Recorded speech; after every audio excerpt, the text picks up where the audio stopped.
1:23 p.m. A crowded subway train starts its run from Pelham Station in the Bronx. 1:45 p.m. Four desperate, heavily armed men seize control of the train. Open the door or I'll blow your head off. Taking 17 people as hostages. Your attention, please. Now then, you'll all remain seated. Anybody who tries to rise is going to get shot.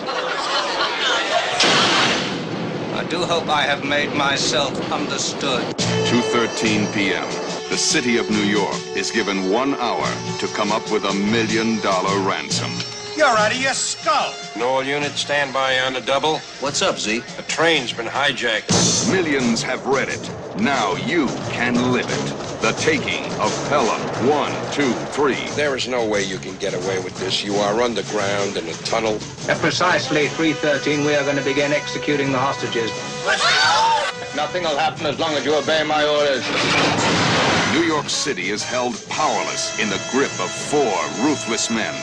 From the mayor's office. Don't tell me I don't want to know. To police headquarters. I've got about 50 men inside the tunnel, all wearing vests and armed with machine and submachine guns. We could fight the Third World War down there. To the nerve center of the world's busiest subway system. My only priority is saving the lives of these passengers. Maybe an hour isn't enough time. An hour is plenty of time. We agree to pay the ransom.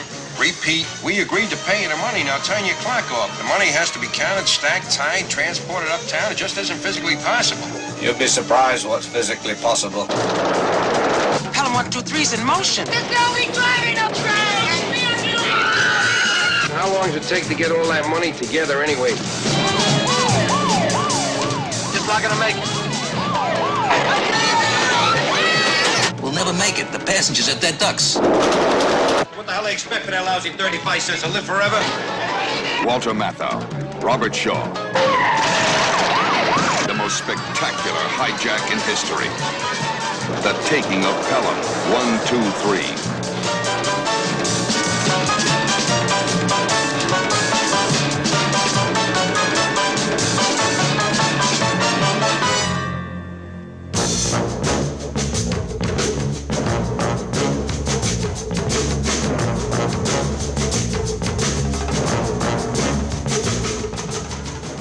Hi, everyone, and welcome to Geekfest Rants.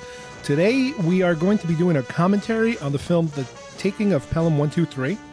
Joining us here is Steve Rabona. Say hi, Steve. Hello. And also over here is Rob. Say hi, Rob. Hello. Well, this is an unusual film, I would imagine, that we're tackling, because it's not exactly what you would consider, you know, your sci-fi genre type of film, but there are a lot of big, giant names in here that seem to kind of go through the 70s and even into the 80s. The subject matter is, I guess you would call it the heist film, kind of like the hijacking, heist, crime type of deal. But I know for some of you guys, you know, this is a pretty big film. It's been remade, not as well, obviously. Yeah, very poorly. But it's one that keeps coming back and back in terms of, I know when we get together, we keep referring to this film. So let's all queue up our DVD players. We're using a standard DVD version of it because I don't think the Blu-ray is available yet. Not yet. So queue it up to your main menu, which is the logo of the film. And when you're ready, hit play now. I'll give you some more visual cues so we can get into, at least up until the credits start. We have the United Artists logo. I miss the old United Artists logo. It was like a UA that spun around with this creepy piano score. And that always reminded me of the Rocky movies. Yes. Fades out. The music is now kicking in. And let's wait for a couple of the credits to start so we can all get on the same picture. Palomar Pictures and Palladium Productions present The Taking of Pelham 123. So okay, we're in, guys. There we go. We have some a lot of talent on both sides of the camera with this film, considering that it kind of flew under the radar. We have Walter Matthau, Oscar winner. Robert Shaw, Oscar nominee. I'll get into a little bit of that later on. Martin Balsam, another Oscar winner. Hector Elizondo, not an Oscar winner, but we've seen him in many films over the years. Now, David Shire, this score is one of the iconic scores of all time. Brassy in your face. I mean, I always consider this to be the best New York film of all time, and the score just matches that. It's like a New Yorker shouting at you. You know, it's just like another character in the film. Man, you know. And it just gets better and better as the film goes on. The score is just amazing. The other interesting thing about David Shire is the same year this came out, 1974, he also scored Francis Coppola's The Conversation, which is about as different a score as you could get, where this is, again, brassy and, you know, take no bullshit. The other, you know, score for The Conversation is very contemplative and quiet, and you know. It's what about the director? different. Is he known for anything? Joseph Sargent was a mostly TV director. Yeah, he's also got Jaws: The Revenge on his resume. Why did you have to forget say about?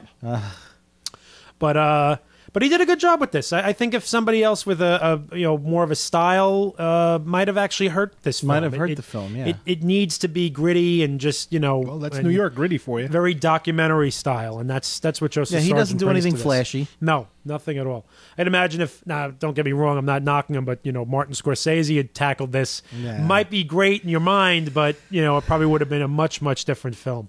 This needed a more of a documentary feel to it, and this is just what let we the got. actors do their thing. Right. This is the Lexington Avenue station. Martin Balsam got out of a cab at 59th and 3rd outside Bloomingdale's, which 59th and Lex outside Bloomingdale's, which is still there. The subway system. They almost look exactly the same. Quite look like that so much. Dirty, filthy. Turnstiles are different. Trains are much different looking. It's the first. You want to call it the first line of dialogue of the film is a sneeze. And it's interesting because the final line of dialogue, we'll see what that is later. Very important. It becomes very, yes. It's nice matching. When I first saw this movie, I was about 10 years old. It was on Channel 5, local TV. And now that I know what I'm talking about, as a kid, I didn't know any better, but it was cropped to hell. When you watch this in the old TV version, all you could see was the man looking out the window. The gentleman behind him you couldn't see him. It was just a guy looking out the window, filling up the entire screen. And it wasn't until years later when I saw it on DVD that you could see both men in the cab. I was amazed. So he's not talking to himself. Right. Now, when this happened, the camera would do that electronic pan over, and then you saw the two of them. And as a kid, I didn't know any better. But and no profanity. Right? Oh, all the profanity was cut out. I think the first time I saw Taking a Pelham was on VHS. An older friend, someone who was about 5 years older than me, recommended this to me and made me watch it. He said he sat me down and he had a bunch of films that he said, this is something you have got to see. And I honestly think that that person sort of helped push me along in terms of my movie tastes and branching out to things that were a little bit beyond what I was exposing myself to at the time. Well, this would be a good movie for that. It open you up to that, like I said, that grittiness. There's movies like this out there, you know. A little bit more about the technical crew. We saw in the credits Jerry Greenberg was one of the editors. He's an Oscar winner for cutting the French Connection, that famous car chase. That was his work. Owen Roisman, the cinematographer, DP on the French Connection and on The Exorcist and Network. A great New York DP. Very naturalistic shooting, perfect choice for a movie like this because, you don't want it to be overly lit or anything. You want to capture that. And grit. If you think about French Connection and all, another more very naturalistic films. Now, is Elizondo probably the only one we still see working these days? Well, Martin Balsam's gone. One of the few that's alive. Right. Walter Matthau's gone. Stiller, or Heineman is gone. Sometimes. Stiller, I love the characterization here. We haven't gotten one line of dialogue from any of these hijackers, but here you go. Tells you pretty much everything you need to know about Hector Elizondo's character. Martin Balsam, the same thing earlier. Sneezing, adjusting his disguise, just looks disheveled. Kind of put upon. Yeah, he's what the hell is he doing in this situation? It's a pre-disco 70s. Yeah, if there was such a thing. Now, okay, stepping onto the train is terrorist number 3. Mr. Brown, otherwise known as Earl Hindman. Better known, perhaps, as Wilson from Home Improvement. Sadly, again, he's another one who's not with us anymore. Mm-hmm. This same year, he also appeared in The Parallax View with Warren Beatty, another great dark 1970s movie. There's Hector copping a feel. You can't do that. You'll be on YouTube 5 minutes later if you do that. That's right. Or your political career would be ruined. And here's our ringleader, played by the great British character actor Robert Shaw, who was in a bit of a renaissance period at this time. Yes, he was. Bookended by The Sting and Jaws. Quint and Doyle in The Sting, Quint and Jaws. Went on to do Black Sunday a few years later about a terrorist attack at the Super Bowl, though he was the hero in that one. Passed away very suddenly in 1979. He was, I believe, only 54. Yeah, he was very young. Heart attack. A heart attack, but he was a heavy drinker. He came out of that era of Richard Peter Harris, O'Toole, Richard Peter Harris, O'Toole, Richard Burton. Yep. Great line coming up. Love that. Robert Shaw, here's something interesting that I discovered online. I said there were a few Oscar winners involved here. Walter Matthau won the Oscar for The Fortune Cookie in 1967, and his competition for Best Supporting Actor that year was none other than Robert Shaw for A Man for All Seasons. So I believe that might have been Robert Shaw's only. Well, he might have gotten a nomination for Jaws. I'm not quite sure about that. But he was definitely nominated for Man for All Seasons, and Walter Matthau beat him. And then 8 years later, the two of them are on opposite sides of the law in this. So that's an interesting little dichotomy. Martin Balsam, Oscar winner the year before Matthau for 1,000 Clowns, also Best Supporting Actor. Now, is it safe to assume they're kind of dressed the same on purpose? I think so. Just for them to confuse recognize everybody. Right. Well, to recognize each other. Right. You know, if you're just going to make a quick glance. But also because if someone's going to explain, give a cop a description, the guy with the hat, the guy with the hat, and the the plaid mustache, shirt, the plaid coat, the hat. yeah, exactly. They're all very nondescript. That is James Broderick, father of Matthew Broderick. James Broderick appeared a year later in Dog Day Afternoon as the FBI agent who's brought in to deal with the bank robbery with Al Pacino. And here again, this is what I'm saying about the characterization. Earl Hindman, first line of dialogue, has a little bit of a stutter to him. They don't explain it. They don't give you any more than that, but every character has their own little flourish. Right. And but it's just enough. It's just enough. And they all have their Achilles heel, each character. And here comes another great line.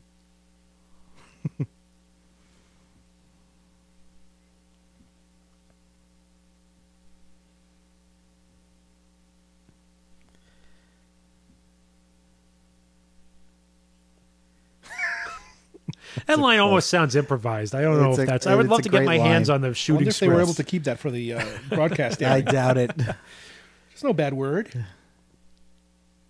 Speaking of the writing of the film, the screenplay is by Peter Stone, another Oscar winner. It's amazing when you think about it that it's such a under the radar, unsung movie, and you had so much talent involved, so much pedigree. Peter Stone won an Oscar for Best Screenplay in the 1960s for a movie called Father Goose with Cary Grant. Prolific playwright, film screenwriter. He wrote Charade, which also featured Walter Matthau many years earlier. Classic film. Audrey Hepburn, correct? Cary Grant. Cary Grant, yep. right? One of his final films. So Peter Stone was... Peter Stone also wrote the musical 1776 about the writing of the Constitution. Really? Yes. Steve, you don't sound like you're a fan. No. That was one of the bigger misfires of the 70s. That was his work. Now, was some of this shot in actual train stops? Yes, I believe all those scenes were actually shot in the actual train stations, 28th Street, 34th Street. But the bulk of the film, when the train gets stopped in the tunnel, was shot in a decommissioned station in Brooklyn, which is now the home of the New York City Transit Museum. And here's the great Walter Matthau with his yellow tie and plaid shirt. Now, at this time, Rob, he had been doing dramas. Yes. Well, right. Walter Matthau started off as a dramatic actor, doing stuff like A Face in the Crowd and Charade. And then once he hooked up with Billy Wilder, he was mostly doing comedies. With Fortune Jack Lemmon, Cookie, yep. The Odd Couple. He mostly did comedies for a number of years. And then this was like the last of a 3-film swing where he did dramas. So he did Charlie Varick, and then he did Laughing Policeman, and then he did this. And I don't know, maybe it's because none of the films, they're all very good films. I mean, Charlie Varick and Laughing Policeman are both excellent films. I love Charlie Varick. Laughing Policeman, set in San Francisco. He's a cop investigating a mass murder on a bus. Funny enough, another transit-related film. But maybe because these films didn't do particularly well, he went back to pretty much doing comedies from then on. After this, he went back to working with. Actually, the same year he did this, he was in the remake of The Front Page with Jack Lemmon. Right. And that didn't do as well. It wasn't one of the. He did that and Buddy Buddy with Billy Wilder and Jack Lemmon, but those are not well regarded. No, not at all. But he mostly did comedies from then. Hopscotch, First Monday in October. Pirates, another one, right? Roman Polanski. And at the end of his life, he paired up again with Jack Lemmon and had a sort of little return to prominence at the end there. Even if the comedies were not up to the pedigree of the original films he did. Right. And then, but again, it was mostly all comedies after this with the rare dramatic appearance. JFK comes to mind where he was sent along in a small part. But it was pretty much all comedies from then on. So maybe he said, you know what? They don't want to see me in dramas. They want to see me in comedies. But he had an equal facility for comedy or drama. He was a very talented actor. Absolutely. Very low-tech control room. Yeah. Well, I believe this is a set. I don't think this is, the actual transit authority a dispatch room. The film was, the interiors like this, I believe, were shot at the old Filmway Studios up in Harlem, which aren't there anymore. The Filmway Studios replaced by a car dealership now, right at the foot of the Triborough Bridge. I remember as a kid driving up past there to get upstate, and you'd see the big hulking building that was abandoned. It seems that everything was derived from either telephones or radio communications. There was all the technology, right? Not a lot of computer based anything. No. He's so dry. He is. And now here comes another great actor, Jerry Stiller, father of Ben. Father of George Costanza. Yeah, a lot of fathers of actors in this movie. I love this. That Jerry Stiller's a Jewish actor and he's playing a Puerto Rican. It's great. And years later went on playing Italian. Very, very funny. And he just cannot be bothered with the visitors.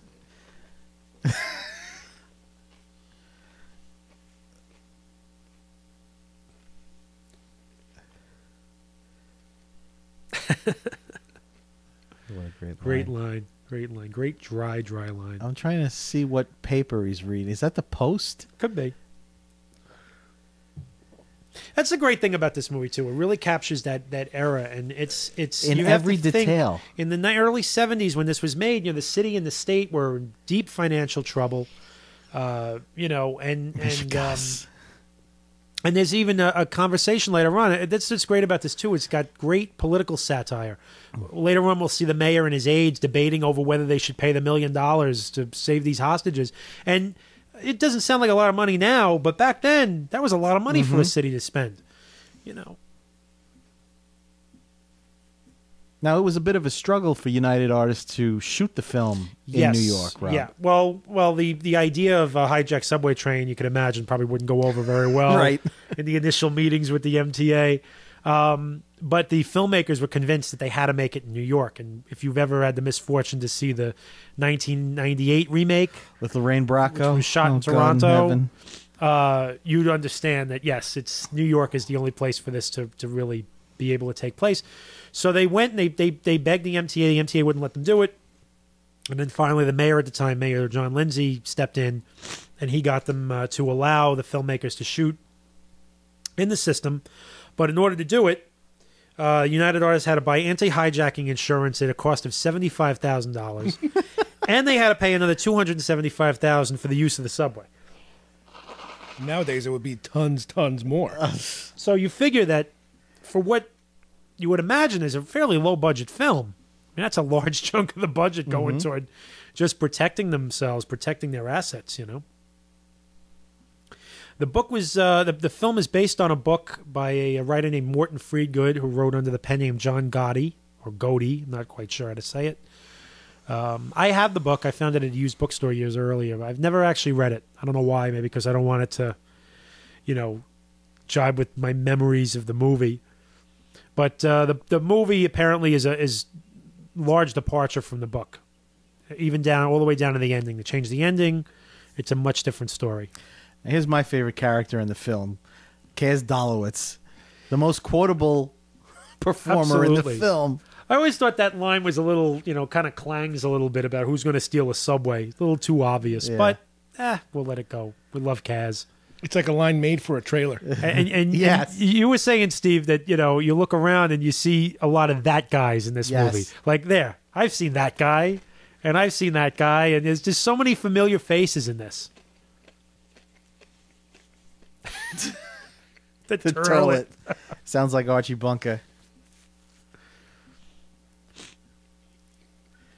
So politically incorrect. You could never get away with can't. making this movie today.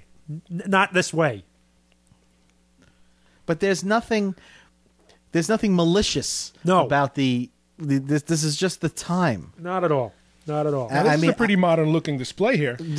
Yes. Well, the thing is, I mean, I think the MTA maybe back then had walls like that showed maybe where a train was. But I read online that they said that you'll see later on when the train starts to move, you can actually see the dots moving across the display. That didn't exist. The MTA might have something like that now, but it's probably not nearly as slick as the one you saw in the 2009 remake with John Travolta. It was like NASA control room. It looked like Minority Report, moving remake, the screens all over and seeing where everything's going. Yeah, they said that the technology didn't exist back then for something like this. I mean, you think about it today, the subway system in New York is still pretty archaic. It's run on electric signals and switches, and they're trying to upgrade it, but it's taking a long time. I don't know if it'll happen in our lifetime. Seriously.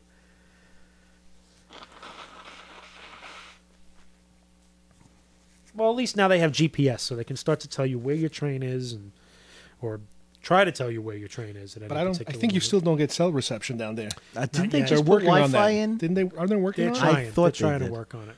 See, that would make this. That was what was ridiculous about the 2009 movie is that the kid was sitting on the subway with his laptop and he was chatting with his girlfriend. I was like, "What world are you living in?"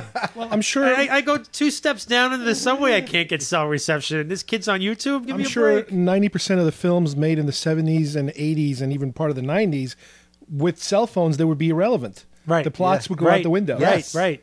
I need to find I need to find a phone booth, or I need to. And no matter what decade you were in, they were always seeming to invent the technology. Or like in the early '90s, they had PCs doing things that they just couldn't do. The virtual reality and like Disclosure and Lawnmower Man and things like that. They were always pushing the boundaries of what was really possible at the time. See, this is where I love Robert Shaw's performance. He's so cold and calculating and measured. Yes. And when you compare it to the way Travolta played it in a few years ago, I mean, he's just so over the top. He ceases to be scary. He's not scary anymore. Shaw he's so cold. You could tell he's completely committed to whatever he's going to do. It's a chilling performance. He has no fear about killing anyone, no compunction. You just know that he's capable of doing whatever he says he's going to do. And we'll get into it later, but I love the dynamic that he develops with Garber. You get the sense that in another situation they could be friends. Right. I love that reaction from the passengers. Your typical New Yorkers. Oh, I'm going to get shot. Yeah, right. Okay. What's next? Whatever you say. Where do I drop my quarters? Right. Great performance.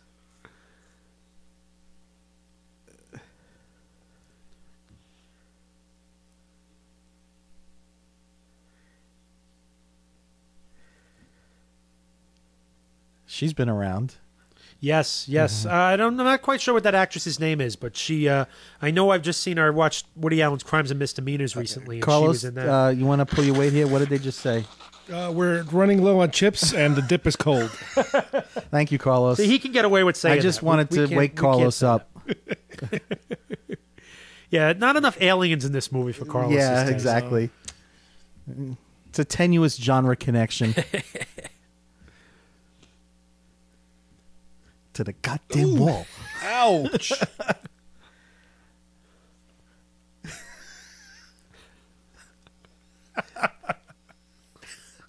Without swearing. Love it. There's another that guy, Dick O'Neill. character actor. We've seen many things. What the hell is that? A phone from the 30s? Probably. Now, well, look, the MTA strap. Look at the back of Dick O'Neill's chair there. It says property of MYTA, and that's crossed out, and someone wrote MTA. And I love that little detail. Because, again, like, you think about the financial trouble of the city back then, the state, and they're recycling chairs. They changed the name from MYTA to MTA, but yet they didn't get them new chairs. They just crossed out what the old one was called and put in the new name. Nice little touch of authenticity. For all we know, the MTA actually supplied these chairs. Well, there's a fine line between art direction and you walk into a place that's already furnished. Right. Yeah. It's like, it's so authentic. Well, is it? Or is it that's great art authentic direction on purpose? One of the greatest, craziest stories about production design like that is All the President's Men. They recreated the Washington Post newsroom on a set in L.A., but they actually flew actual garbage from the real Washington Post newsroom out they there. Took it seriously. Which nobody's going to see. Right. Nobody's going to see it, but they wanted Like to be absolutely that's like saying the set doesn't smell right. Like, come on. You got to put your foot down at some point.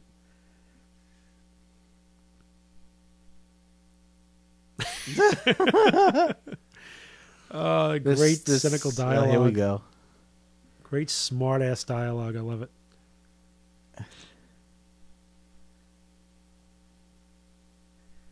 Oh, yeah, okay.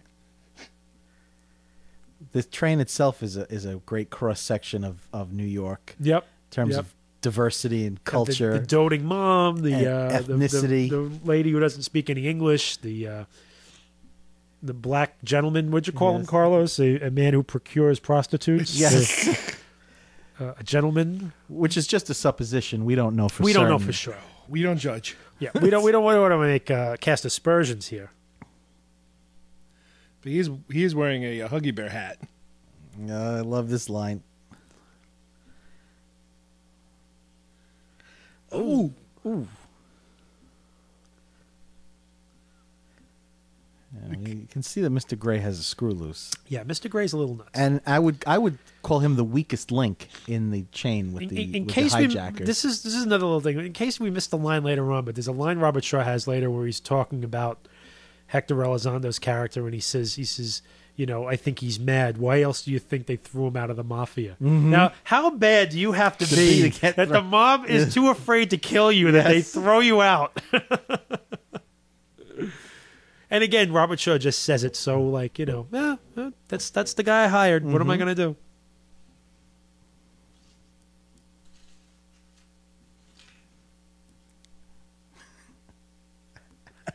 Like he has any control over Yeah, it. right.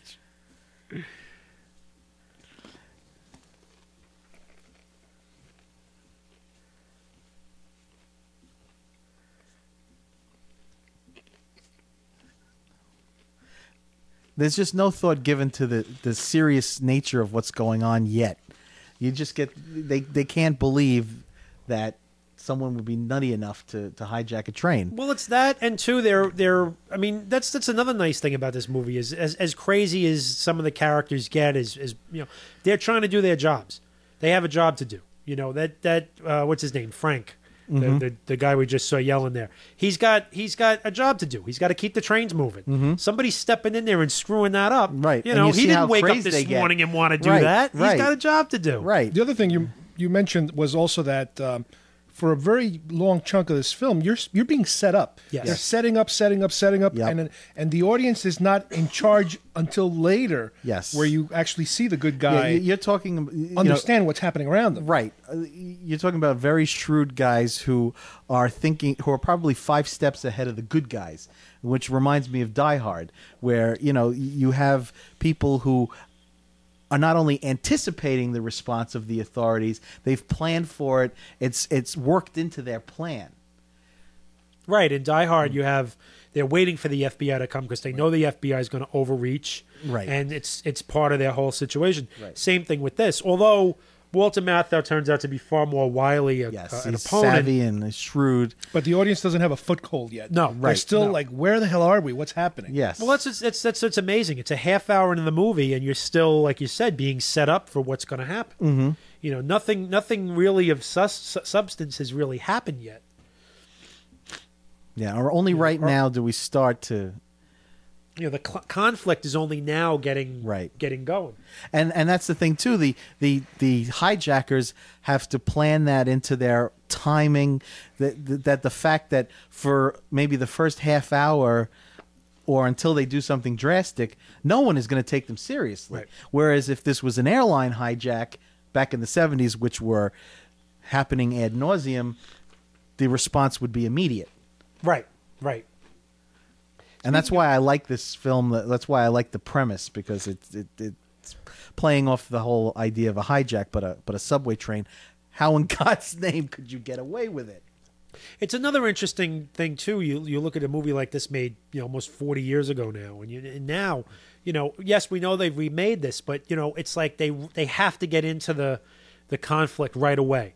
There's no time to let the audience slowly you're not only setting up the conflict here, but you're also giving us a sense of how this whole system works. Yeah. There's so many components moving on. There's so many, even that stuff with Dick O'Neill there.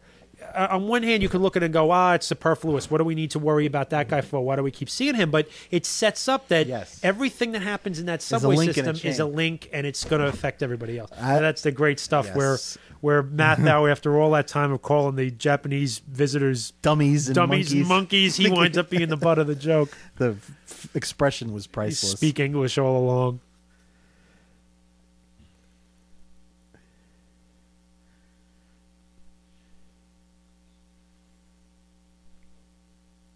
"9/11."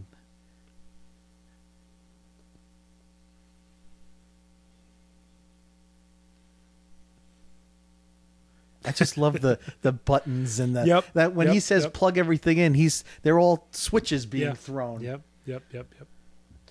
Now this was obviously shot at the station. And see, this is the thing. I wonder about like a scene like this. Are these all extras? I don't think that's the case. I think it's two or three actors, too unprofessional. I mean, these two guys are actors, obviously, right? But these other people standing there, I wouldn't be surprised if they just stopped the train there, brought a camera and a sound crew in, and put these actors out there. Like, for example, this old lady coming up. No, that is not an actress. No, you cannot convince me that she's a professional you would scare actress. the crap out of the people if they were real. I mean, but running, I can't believe she's a professional actress. Right. Sometimes the best performances you get are out of non-actors. Right. William Friedkin got the lady who played Damien Karras' mother in The Exorcist from a Greek restaurant in New York City. And another thing with The Exorcist, the priest who plays Father Karras' best friend was an actual priest in Washington. Still alive. He's a real priest. Was he in Washington? No, in New York. New York. In New York. As a matter of fact, he teaches at a high school in New York. Yes.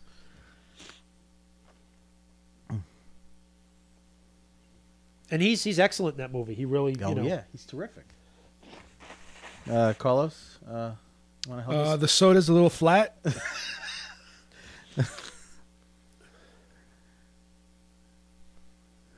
He never raises his voice. Yeah. Here we go. There's some great, This is great. some great Kaz dialogue.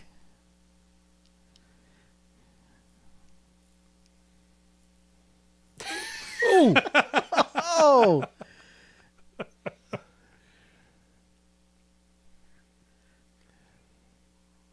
I know you wouldn't.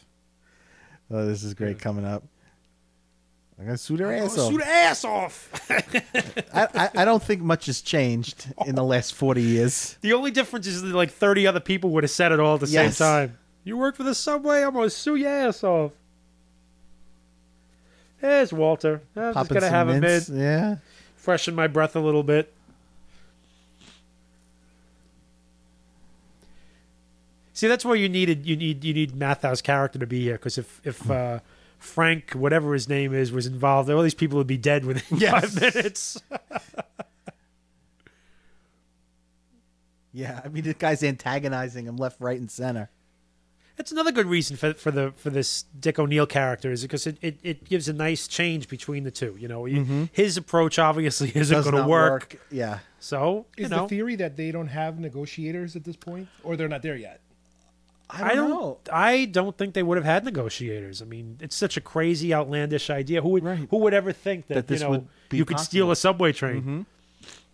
You were talking off mic before about at the time, all these airplane terrorism, hijacking movies were coming out. For an author or writer to come up with an idea, Absolutely. I mean, you're setting yourself up such a dilemma to work your way out of. Yes. Here's a confined space, underground. I mean, he even brings it up here. How are you going to do this?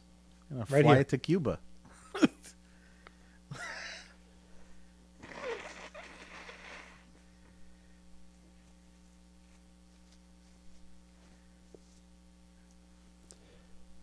Over and out. And that's all he cares about. That's all he cares about. It's his job.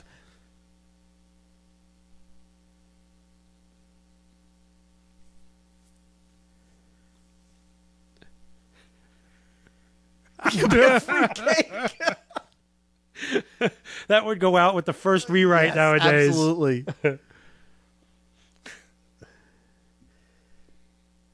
That was the other thing. I mean, all they want is $1 million. They want their money. That's it. When you get to the remake a few years ago with Travolta, it was all this nonsense about the stock market and trying to drive up the price and the this and the that and make all this money. Like, keep it if simple. you're going to update the movie, update it in ways that people can appreciate, can understand. Now you're just showing off. Yeah. You're just showing off with all this crap. And I also like that, in this film, the interdepartmental cooperation or lack thereof. Well, you have to remember back then, the New York City Police Department was broken into 3 parts. There was the regular police, there was the housing police, and there was the transit police. And even though they were all under the NYPD, they all had their territorial issues, and they all had that. And it wasn't until Rudy Giuliani came along, he abolished all that and made them all one department. There we go. Lee Wallace, who, Steve? Tell us where he else? was the mayor in Batman. Right. And I have to believe that Tim Burton had seen this film and cast him, for that film. Well, the interesting thing is that he looks so much like Ed Koch, but Ed Koch didn't become mayor for 3 more years. Right. So it's just ironic that this is the guy that he seems a little more cotched up in Batman. Maybe he's supposed to look like Art Garfunkel. And who's on the phone? Tony Roberts. Tony Roberts, Broadway movie vet, TV vet. Member of the Woody Allen troupe. Yep, he was in Annie Hall. Also in Serpico a year before as Al Pacino's friend. And it's just a one-off thing. He just comes in for a cameo, and that's it. That's the beauty of this movie, is that virtually everybody in this, except I guess maybe for Robert Shaw and Earl Hindman, they're all New York actors. Yeah. Walter Matthau was born in Manhattan. Martin Balsam, I think, is from the Bronx. Hector Elizondo, I think, is from the Bronx. Everybody in this film. He just goes back to watching TV. Newlywed Game. Love the old clicker, too. Yep. The remote control. Wow. I don't think I had that until like the early 80s.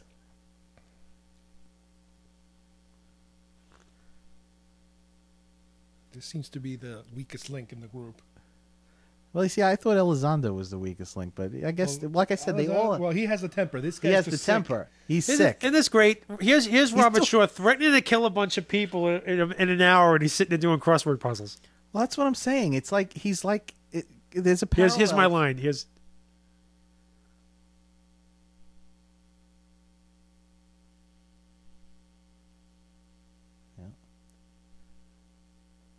We're not going to kill you. Just get the hell out. Just get out. But I love that. He's just sitting there calmly doing a crossword puzzle, killing time. Because he knows what's going to happen before they know what's going to happen. It's like Alan Rickman in Die Hard. Right. Yeah, here we go. Well, that's the other thing. On one hand, you could look and say, with the plot of this film, you could say, well, wouldn't they, I mean, you think about it, wouldn't Matthau and all those people think, if these guys went through this whole thing, and they had the guts to go down there and don't you think they had it all planned out how they were going to do it? Right. Problem is that it's such an outlandish idea that nobody else would think about something like this happening, so you couldn't have a plan for it. Right. You'd have to deal with it spur of the moment. Exactly. Plus, you have lives at risk. You have money that's got to be caught. You got trains that are backed up to the Bronx. There are all these things going on, and you need the money in an hour. And the cops, for the life of them, can't figure out how they're going to get off the train. Right. But that's what I'm saying. On one hand, you could look at it and go, well, they should have realized that these guys had a plan. But what plan? Right. What plan? Right.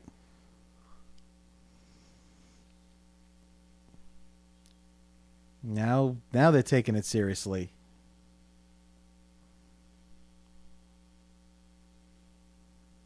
This actor's name is Nathan George. I haven't seen him in anything in many years, but he also was in Serpico the year before, and he was in One Flew Over the Cuckoo's Nest a year later. He played one of the orderlies at the hospital. You don't see cops wearing leather jackets anymore. No, you don't. It's funny you mentioned Batman before. In Batman, that's one of the things that stuck out. It's like, oh, everyone's wearing leather jackets. Yes. Well, Batman. Well, I think it was like a Chicago thing, but Batman, not to get too far off the mark, but it had sort of a retro feel to it. The production design all over the place. Yeah, they wanted to go everywhere. Yeah. But I guess at one point they actually did wear them. Yeah. I love the costume design in this movie too. Look at Dick O'Neill's outfit. He's got these baggy pants, grandpa sweater. It looks like it's like he just threw all this stuff together that morning. Yeah. Fat Kaz? Oh, Christ. Oh. But you can just tell that Dick O'Neill's character is so ill-equipped to handle what's going on, because now he's indignant, now he's enraged that his friend is dead. Now, that's Dolph Sweet. Yes, it is. You never see. You never see him. You never see him. That is definitely Dolph Sweet. Yeah. Well known from the sitcom Give Me a Break many years later. But it drove me crazy because I would hear his voice and you just don't see him. I don't even think he's credited. Yeah. I don't even think he's credited.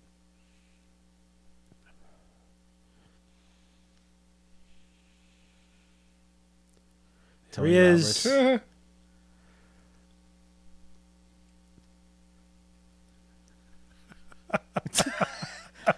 Every word is goddamn this.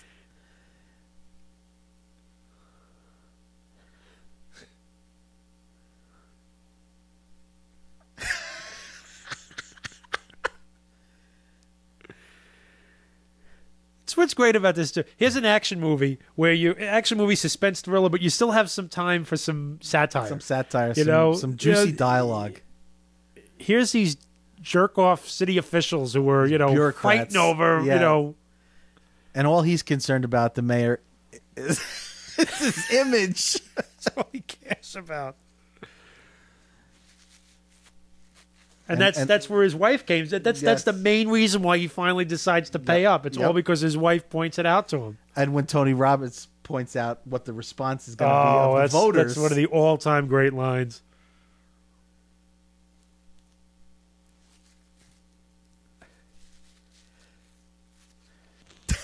$0.35 to live forever. 35 cents to ride the subway. Can you imagine? Yep.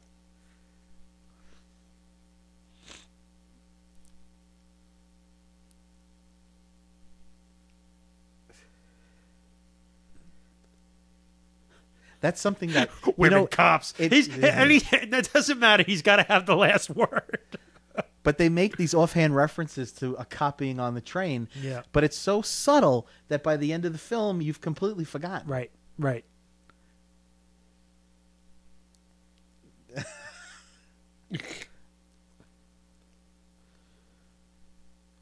don't know if you saw her in that shot. You might see her later on, but there's a girl sitting next to the old man. She is or was Walter Matthau's stepdaughter. Okay. Lucy Soroyan. I love how Shaw insists on calling him Lieutenant. Yes. Yeah, another nice little detail. This is great.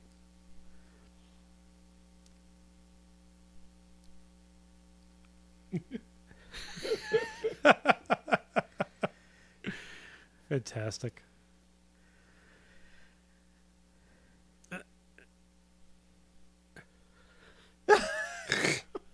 Go play with your trains. Now we have some nice skyline shots. Great outside. Finally, this is like the first time we've been outdoors since the beginning of the film. And it's nice to see. Yeah.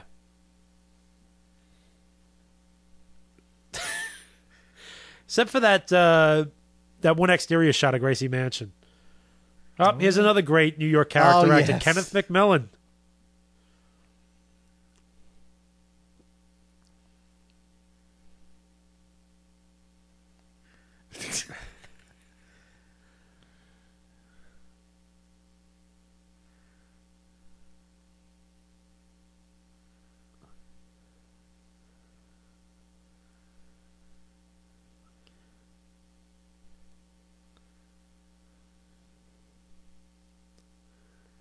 So that's what's crazy is the police department goes so overboard with this. They wouldn't get a shot off before these guys killed all the hostages. There's nothing they can do.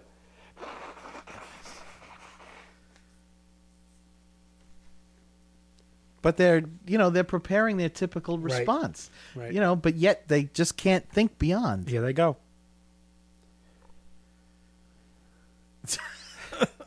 Now, I think that was shot at like Park Avenue around 28th Street, which is directly above where the train supposedly is. Again, they shot it in Brooklyn, but the train is supposed to be stuck between 28th and 23rd Street. Doris Roberts, another no relation to Tony, but another great New York face. Yes.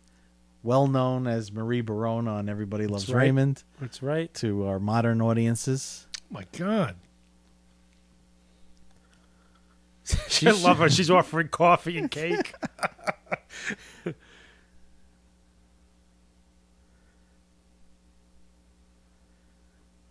This reminds me of the scene in Ghostbusters. Yes. I'm sure they took some inspiration from that. Get him out of here. Well, think about this. That line where he says, you'll have the things of millions of registered voters. It's right out of that. Yep. Police commissioner abstains. Typical. He's got his guys deployed. He's ready to shoot. I'm not voting. Isn't that that's he was on the Golden Girls? Yes. Herb Edelman. Yes, right. Isn't that him? Save the poor mouth for later.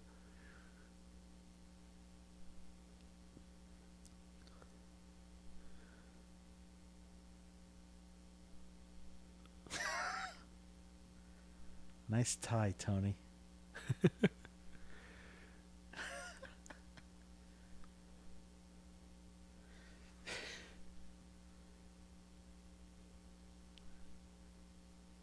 Here we go.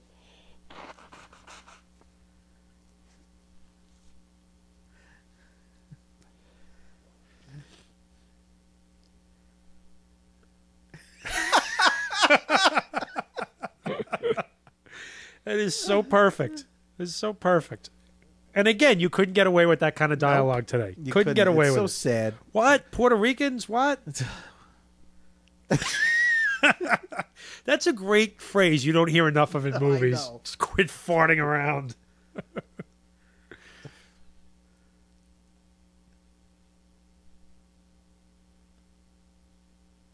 Look at that. That's it. The film is not politically correct, but there's not anything malicious about it. It's just a product of its time, and we've gone too far in the other direction as far as I'm concerned. Political correctness.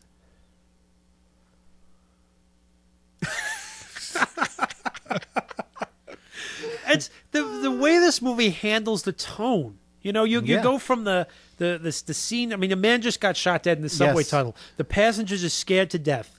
But then you get this little scene, and it works so perfectly because it just feels organic to the whole story, and it lightens it. Right, and you can imagine these city officials. You could believe that something like this would happen. Sure. That they would sit there and they would, argue and bicker and You're getting a first-hand look at the bureaucracy in action. Not government, bureaucracy. I even love that. The black cop saying, "I'm not that easy to see in the dark." And then we learn a little bit more about Robert Shaw and Martin Balsam in this scene. Mm-hmm. Exposition. Yeah, but it's nicely handled. Yes. It's nicely handled. We already know that Martin Balsam obviously has some experience down there because he was driving the train. They don't overdo it. They give you the morsels that you need.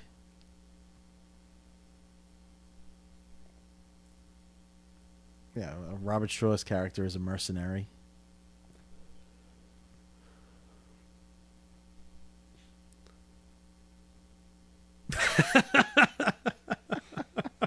That's just okay. That's it.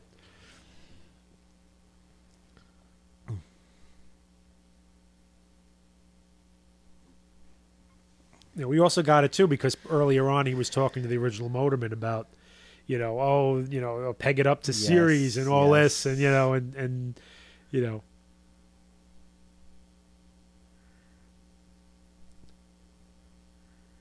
He's disgruntled.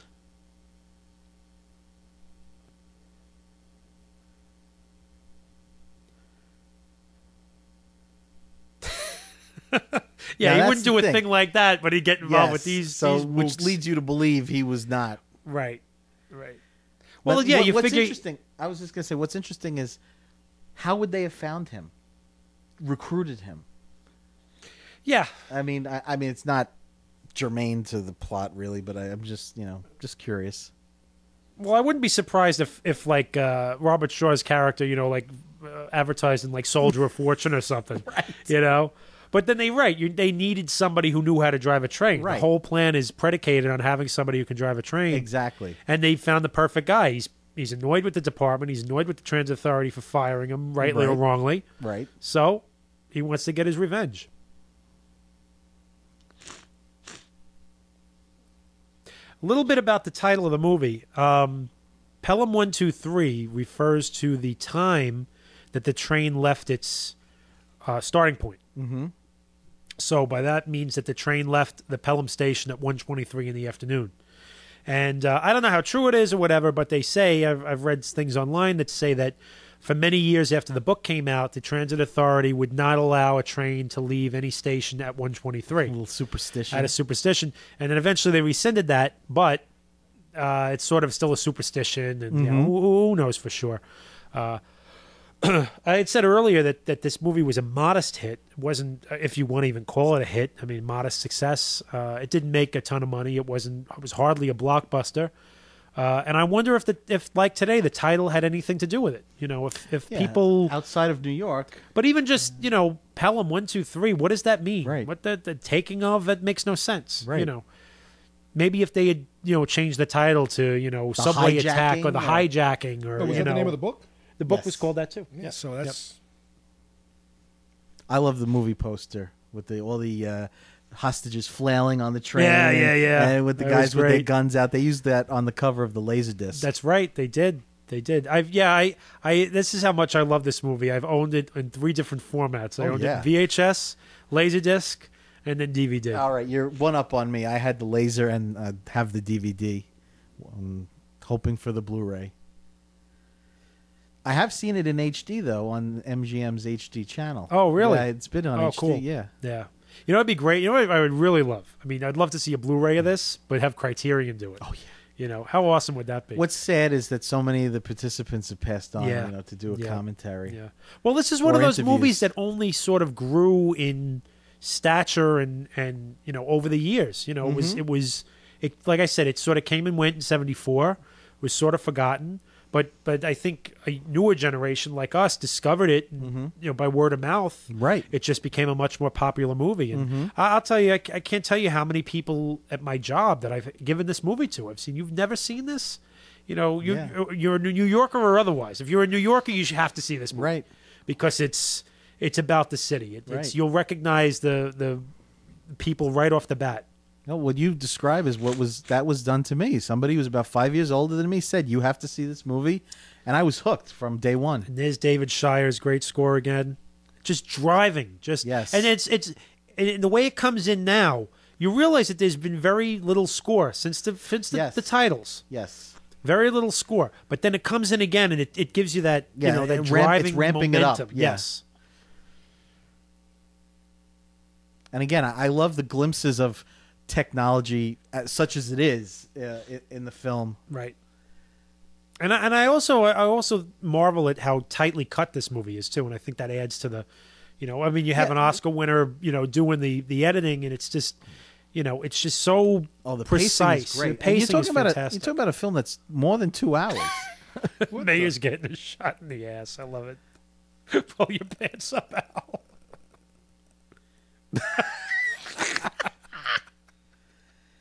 Look at him. Sick as a goat.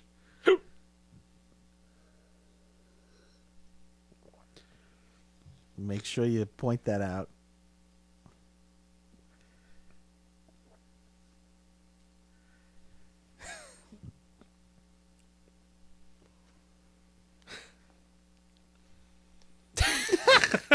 You know, it's the first time I ever just realized he actually smacks the mayor's hand there and not the nurse's hand. You imagine he smacks the mayor's hand. I love that.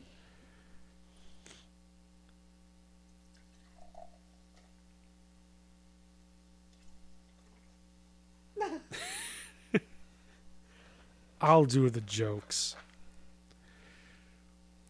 It's also a nice little touch that the music only comes in during this sequence. Yes. You know, so it really ramps up the urgency of what's going on. And then he has that that bass line and the drum, and you know, it's very such much the score is very much a product of its time. Oh, certainly. It's got that funky sound to it, but there's nothing else like that. There's, you know, no other movie score that sounds quite like this.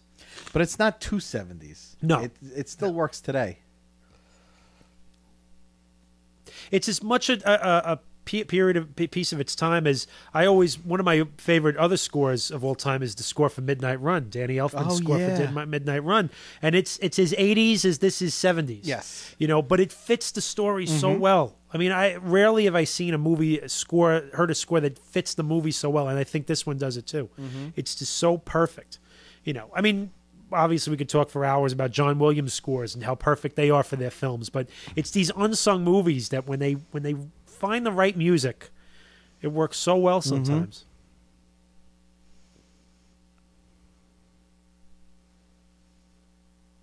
And then it goes to that, you know, like I don't even know what that is. Hector Elizondo still trying to cop a feel, and this is great too. This.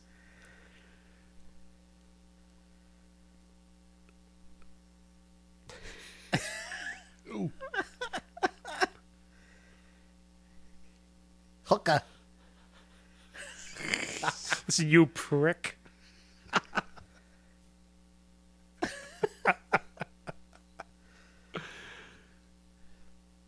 Uh-oh.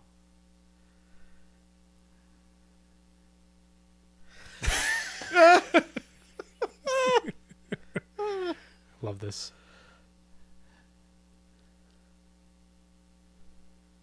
Ooh.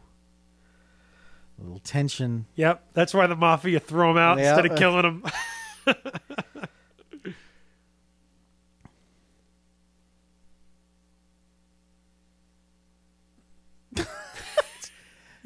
That they're actually doing that. Yeah.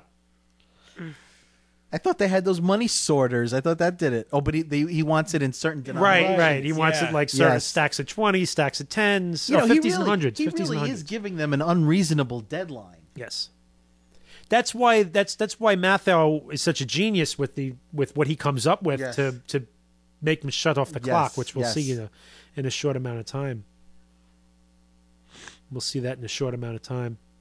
Time, or as Mathau would say, time. Short amount of time. Love the accents.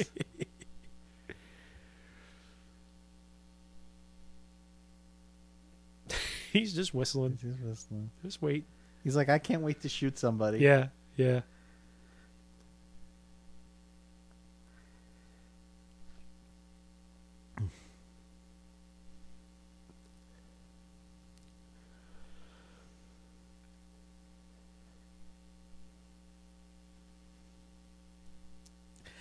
Look at it, and all he doesn't realize. All he cares about. He doesn't give a damn that there are 18 people's lives at stake. Because he's got a job to do.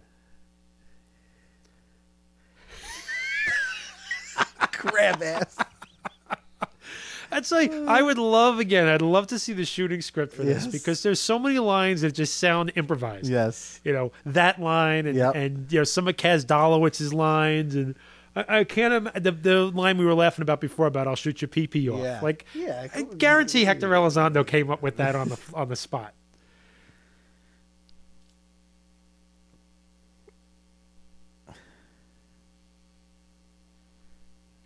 He's just heartless. Robert Shaw, badass.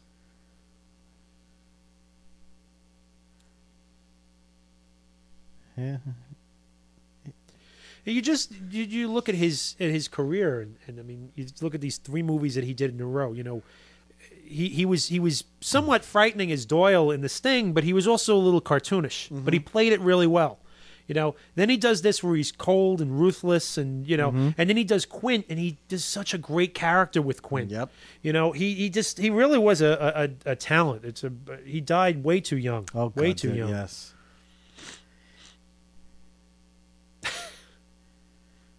It's funny, and it bothers me. I can't remember the title of the film.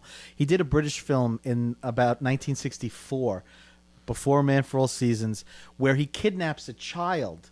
And he gives the authorities a certain amount of time to give him the ransom, but he's younger, and the character is not as measured, or as you know, he's a little bit more excitable. But yet it's interesting because in that film he's also sort of anticipating the response that he's going to get, and it's driving me crazy. I only saw the film maybe about a month ago. But he's so much more than just these films. I would really recommend, if anybody out there is listening, to seek out other films that Robert Shaw has done beyond the ones that are just the iconic roles. Yeah, he really was a from talent. Russia with Love. He was that's an right. amazing That's fight right. scene between him and Sean Connery. I think the character's name was Red something, but. That's probably the film. That's the film that made his name in the United States. Right. But these 3 years in a row, he just had three completely different parts, but he was so good in each one of them, in such different acting styles. Now, there's a shot coming up here that always has bothered me about this movie. And, you know, because it's so obviously staged. I'll point it out in a second, but it's as the police cars are driving up. It's the camera angle is too wide. I'll point it out in a minute. It's something that's bugged me from the first time I ever saw this movie. Where are the cops originating from?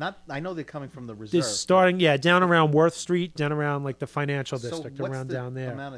How many blocks? It's quite a bit. I mean, you have to make it you're going from Lower Manhattan through Chinatown, Greenwich Village, up through Chelsea, up to 28th Street. So it's a couple of miles, I'd say. It's 2 or 3 miles.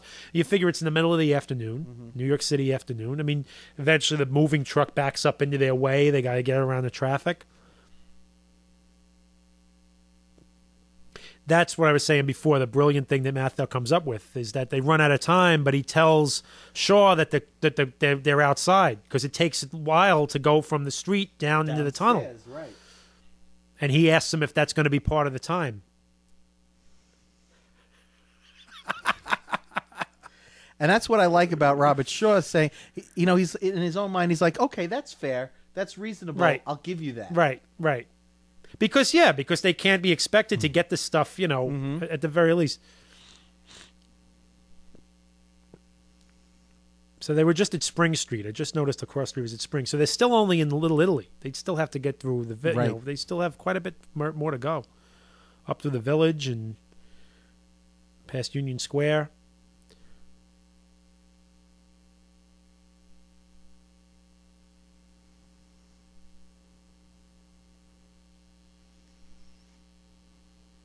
What did he give them? He gave them an extra, 5 minutes to get the... I thought it was 10, but it could have been 5. Yeah, he'll just kill anybody. He doesn't care.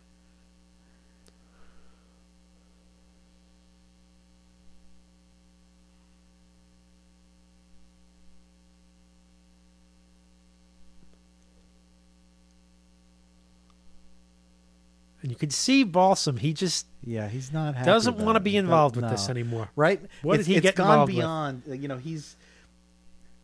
He's willing to break the law, but murder. Yeah. Here's the shot. Look at all the crowd people standing there. Obviously, they were standing there to watch this car accident, to watch the stunt. Oh, crap! That drives me. That has driven me crazy since the first day I ever saw this movie. I'm like, oh man. And when you were 10 years old, it bothered you? Yes, it did. It did. I was like, what are all these people standing there watching it? They're obviously watching the stunt take place. But I guess they could have. You could make it plausible by saying that by this time it's gotten out that has the media gotten wind of this? I think they have. That's an interesting part of this, is that the media is not a big part of this movie at all. There's no reporters, there's nobody sniffing around trying to get any information. But the assumption is that they are aware that there is this crisis. You could make that case, but I just think it's a little bit sloppy on the filmmaker's part. everybody's just standing there too neatly. You know, like they were invited out to watch the the stunt. No, that's a good point. Yeah, these guys.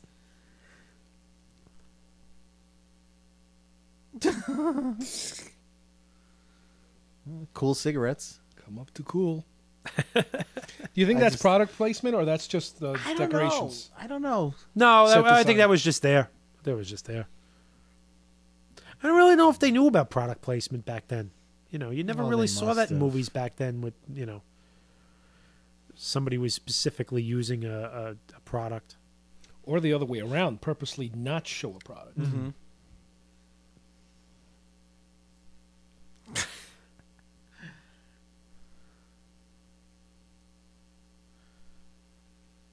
Torch.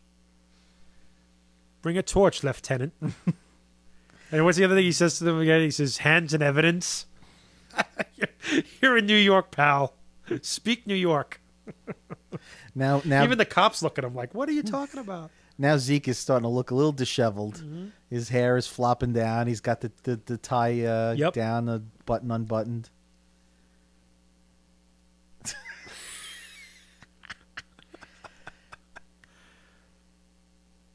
Here we go.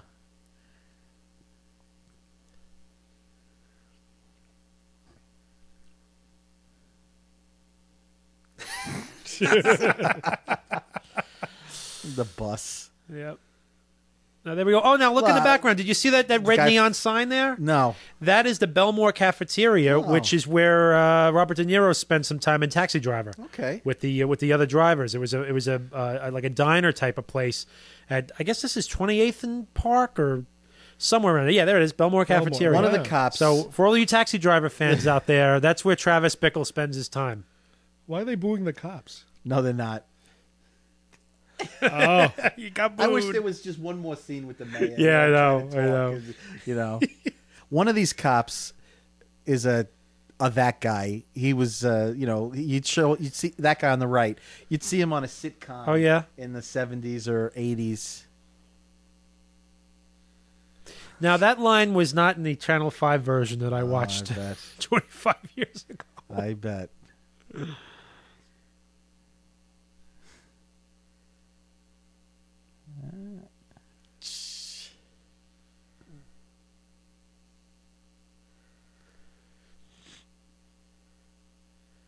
Now that was stop fooling around. That was stupid. Who shot? The cops. You know, it's an interesting thing you pointed out though, Carlos, because if you notice over his shoulder there, one of the ads in the subway is for Cool cigarettes. Yeah. Look at that, a Cool cigarette ad. Yeah. So I don't know. Maybe there was some product placement going on back then. But do you want to put a product placement on a, you know, usually product placement, they do it somewhere safe, you know, somewhere nice. Right.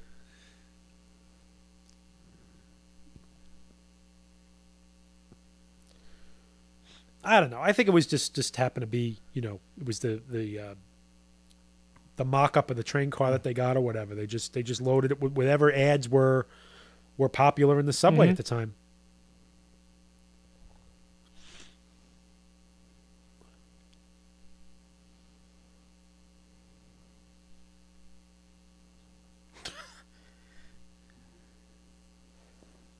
I'm not your Mr. Brown.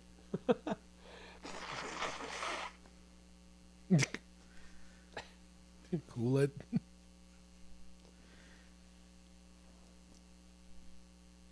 So, the cops took a shot. Was it authorized or was it? They discussed that later, and they say they don't know. Yeah. They don't know. They think somebody just went ahead and did it on their own.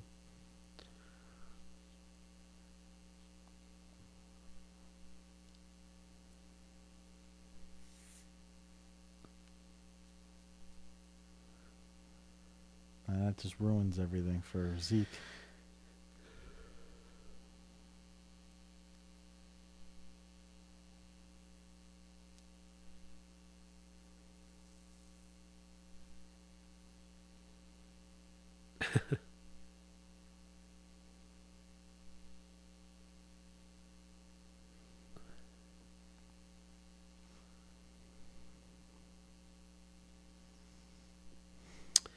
Now Robert Shaw gets to do what he's been considering all along.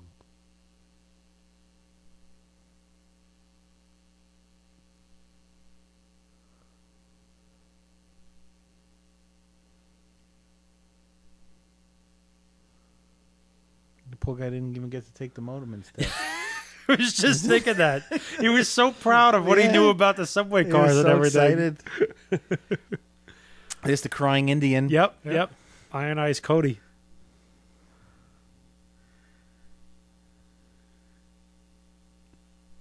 This train is this long, and this subway's that long, and this track is this long.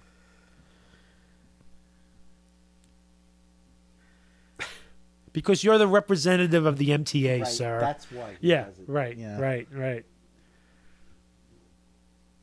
I'm just gonna also kill you. because he's had the most dialogue of anybody on the train, so the emotional reaction is going to be a lot worse with the audience. But I love the way he Shaw just again, the coldness, the ruthlessness is just there. He goes, just shoots him in the back, no less. Yeah. I mean, doesn't even give the guy a chance. And now Mr. Gray realizes that like, not to mess with Robert Shaw. Screwing with the wrong guy. Wow, look at it. He's got the jacket off. The tie is now loose. He means business. You made me take my jacket off. Now I'm annoyed. Yeah, the hair's all mussed. You're right, Steve. I never really noticed that before. That's funny. Again, that shirt and tie outfit would look absolutely awful on anybody but Walter Matthau. Yes. Somehow he makes it work.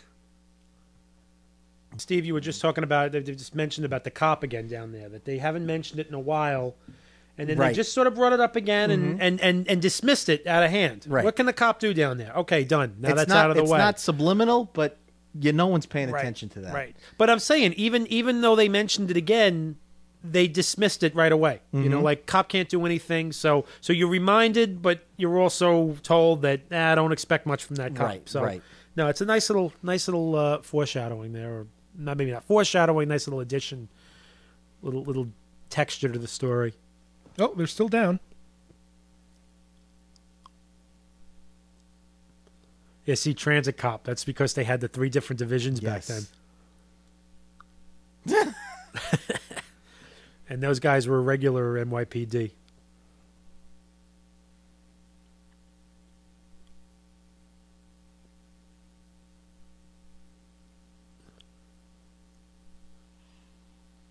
Very little. I mean, it's for all it's on the internet and everything like that. There's actually very little written about this Pelham. movie. Yeah. Yes, I mean, if you go to the Wikipedia page or you go to IMDb, no, it's not very thorough. There's some trivia here and there. I mean, I said I picked up a couple things reading up, before doing this, but there's very, very little written about it, and it's just, again, it's just, I mean, when I was a kid, I said I saw this for the first time. I was 10 years old, and I was a big movie buff back then too. I saw everything I could get my hands on.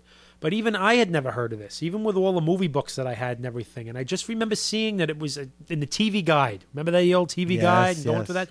And I remember reading the synopsis and saying, wow, I got to see this. And either I watched it live or my dad taped it for me or whatever. But, and I remember telling my mom about it. Oh, this movie was so great and everything. And she's like, oh, yeah, your father and I saw that in the theater. I'm like, and you never told me about this? Because it was also, I remember, after I saw it on TV, I wanted so badly to see the theatrical version on videotape, and it was very, very hard to find. Very hard movie to find on VHS. And it wasn't until I was in high school that a friend of mine was a member of the Columbia Music or Video Club. Remember that? Yes. And he had the catalog, and we were looking at it one night, and he just happened to be looking at it. I was like, oh, this movie Taking a Pelham is so great. And he said, it's right here. And when he showed it to me, funny enough, the picture was that old poster with everybody screaming and yelling and the guns out on the train. And I had him order it for me, and I bought it for like $30 or something like that. I was like, I got to have this. And that's when I watched it, and I was like, wow, there's cursing in this movie. I had no idea. Yeah, we had it at my library where I worked, and I just took out that copy. So the first time I saw it was pan and scan, but I did see it the first time with curses. Right. All right, so you were one up on me on that one. One up. But it's funny, like, I never knew what I was missing picture-wise until I saw it on Laserdisc, and I was like, oh my God, there's no pan and scan. I can actually see the whole frame. It's fantastic. I miss those days, those heady days of Laserdisc where so many movies that we had grown up with and loved, it was like seeing it for the first time again. It's true. It's true. Except Carlos, who didn't believe me about the truth behind letterboxing. I still don't. Now here's Shaw explaining part of their getaway plan. Mm-hmm. Not explaining it in so many words, but you're starting to get the sense of what they're up to. Yeah, they definitely have a plan. Clearing everything out. And as an audience member, you're seeing this for the first time, you're sitting there going, what is...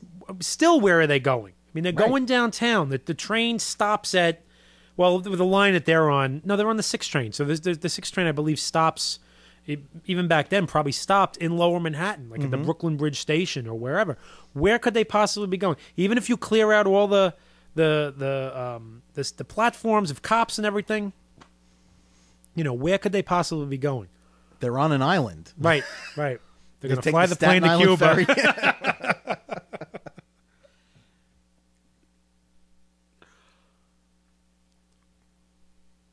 That actor's name, the black man there, is Julius Harris, another that guy who's made appearances in different things over the years.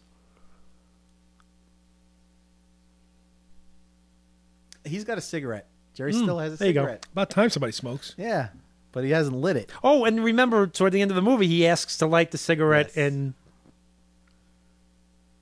someone's house.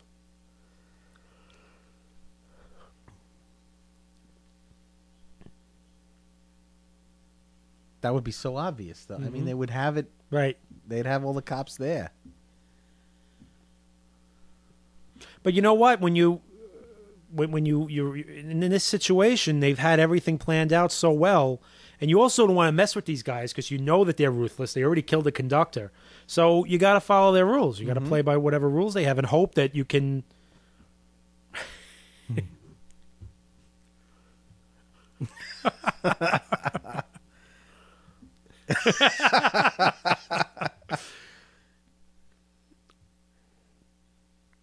This is when Zeke loses it.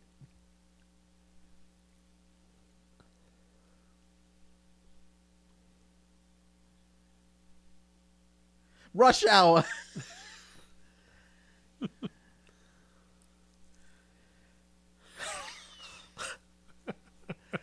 I love this. And this is where this is a great line. Look at how pissed he is. Yeah. Dumb son of a bitch. You have a dinner with Stolwitz. Oh. No, again, there's the thing. I wonder if he actually meant to fall on the floor. Like, he was just supposed to fall in the chair, but, some things happen. He stayed in character, and it worked so perfectly. All speculation, but you like to think that these happy accidents took place. Now, I thought, you're talking about a Blu-ray or potential Blu-ray. I thought, I'm under the impression that Criterion has a relationship with United Artists because they've done stuff like Night of the Hunter and some of the older United Artists films. I don't know if it's out of the realm of possibility. It's funny. I don't know where Criterion, to not to be funny, but what Criterion uses to decide. Because, I mean, you look at their catalog, and for all of the... Every now and then you'll find a movie, like they'll just pop out, and you'll be like last year when they put out Blowout. Which is one of my favorite movies. Right. And they did a fabulous job with it, but it's not something you look at that catalog, it's a lot of, and it's getting more obscure foreign films and these things. I think that some of the studios are loath to license the titles to Criterion. Back in the Laserdisc days, they had a better shot at getting more well-known films. Because Laserdiscs weren't as It was lucrative. a niche market. It wasn't as lucrative, right. Yeah. Well, they just put out Godzilla. Right. I heard about that. Well, I'm excited. In 2 months, Harold and Maude is coming out on Blu-ray on Criterion. Now, that's another one. Which is going to be great. And that's Paramount release. And Paramount is notorious. We've all complained about Paramount. And, you know. But it would be nice to see what Criterion... Although, like you said, with all the principals involved in this, pretty much, except for Jerry Stiller. But it would be fun to listen to a commentary by Jerry Stiller on the making of this. And Hector Elizondo. Yeah, Look at him. yeah. I mean, even Kenneth McMillan is gone. Like virtually everybody in this movie is dead.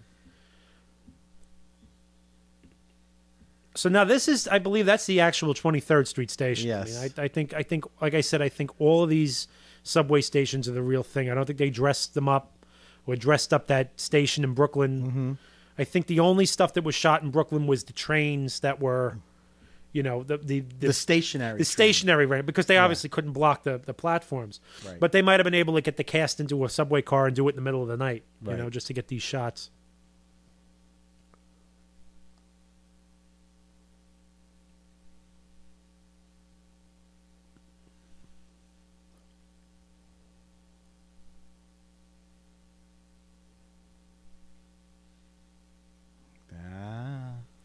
And see, I had a friend who, when he first saw this movie, he liked it a lot, but he said that he didn't quite believe that Walter Matthau would dismiss that. Like, with the way that they're so perfect with everything they've done so far, like, why wouldn't he think that they would have figured that out too? Right. He figures it out a little too late, you know, so it's a little bit of a question mark as far as the plot is concerned, but I don't care. No, I don't either. It doesn't matter to me. That's very forgivable, right? As we've been saying all along, you know, if you took this and made this real life, you know, the things going through your head, running through your head, like, you know, there's nothing this is lazy. such a crazy idea, you know. Yeah, but there's nothing lazy about the writing here. Right. No, not at all. I mean, for everything that I suggested might be improvised, and we don't know. Maybe it was, maybe it wasn't. But, you know, there were other lines out there that sound written, but they work so well. You know, and that's a credit to Peter Stone that he took this book and made it such a New York-centric. Not that the book was set in New York, obviously, but I mean, the dialogue is just so New Yorky.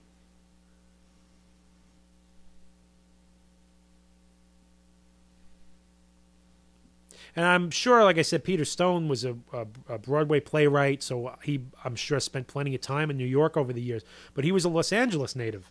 So it's funny that, you know, an L.A. native, someone who didn't grow up in New York, would have such a, you know, a feel for the pulse of the city and the way people talk and everything. But he's so good. Now, there's Union Square. Does not look like that today. Much more cleaned up and inviting. Something tells me you're going to read this book eventually. It's just as a point of comparison. I know. I've always wanted to, but for whatever reason, I just never got around to doing it.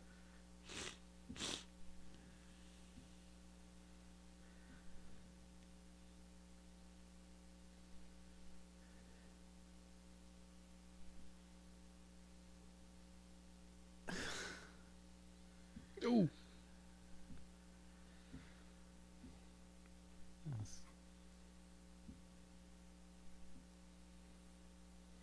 He's still being a dick. Yeah, he's at the end of his rope. He's like, you know what? I'm done with your crap. Yeah. A computer. What did they have back then? The Uniblab? Right. I mean, I'm not gonna. But I love Matthau's response there. I'm not gonna argue with you anymore. I've said my piece. Just tell me what I need to know.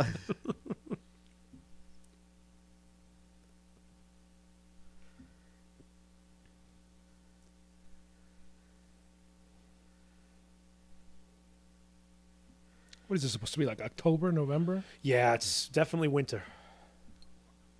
In fact, when one of the characters comes out of the ground later on, you can see his breath. I mean, it was obviously very, very cold when they shot this. But again, that kind of adds to the whole, you know, New York feel. There's another thing. When you think about the 2009 remake, when you think about try not to. Well, try not to. It was obviously set in the summer. It just misses something. It loses something. Park Avenue. Again, I don't want to go too far afield, but what is it about Tony Scott that Denzel Washington wants to keep working with him? I don't know. Would you explain that to me? I don't know. Okay. They're really, really good friends. I mean, there are some of the films I like or can deal with at least, but it's not like his. I guess it's turning into like his Scorsese. Right. Right. Now here comes one of your favorite lines. And again, you couldn't get away with this.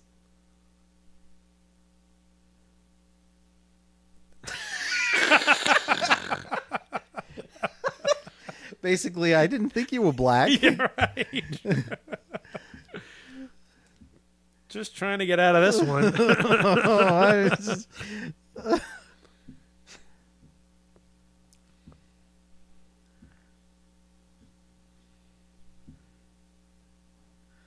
Walter Matthau gets out of the studio. Yeah. There's some location shooting.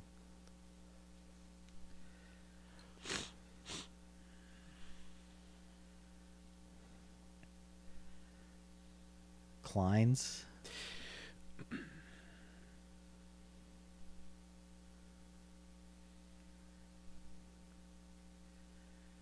Now, who's that? Now, did Martin Balsam devise this device? You figure he probably did. Yeah. I mean, he knows the system. He knows how everything runs.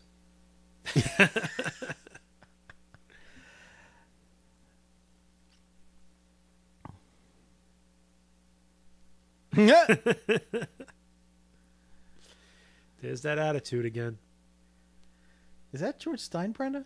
The ad? No, the oh, poster. I didn't notice. It looks like a liquor poster. Yeah, it looks like a liquor poster, but it looked like George Steinbrenner.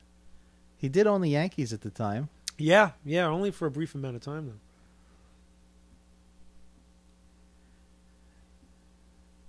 I don't know. It looks like him. Keep looking at the It left. could be. It Doesn't could that very look well like be. him? Carlos, Point. tell us. That's George Steinbrenner, right? Who's George Steinbrenner? And that lady's still asleep. Love the drunk lady. It's great. That's great. Just dropped a bottle of scotch. Now, I guess we're in Act 3 now, right? Yeah, We're definitely in Act 3. See, this is the interesting thing about this movie. There's another interesting thing about this movie too, is that here's your action sequence, but when it's over, you still have another 10 minutes to go. Yeah. Like they really, it wraps up in a nice low key way. And here's our friend, Here's our undercover police officer. I'm Serpico. What the hell's he do? There's a great line later on in the film with the Matthau. Yeah. And it plays in with the whole question about, oh, we don't even know if it's a he. Yeah.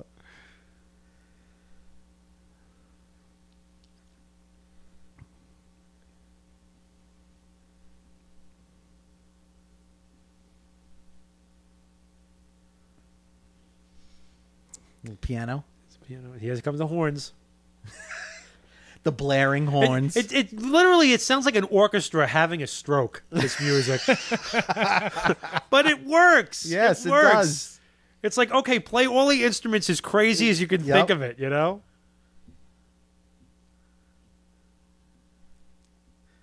Cuba. Right. Haven't you ever wanted to see Cuba? Carlos. Translation, why please? doesn't anyone pull the emergency brake? Wait, here. Hang on.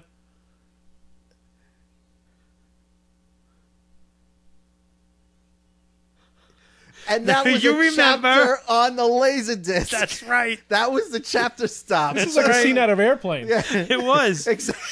I expect a woman with her naked boobs to come flashing in front of the screen.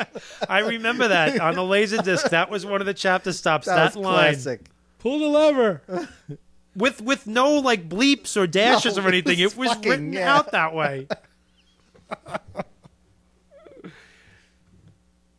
And Hector Elizondo was bald even back then. Yes.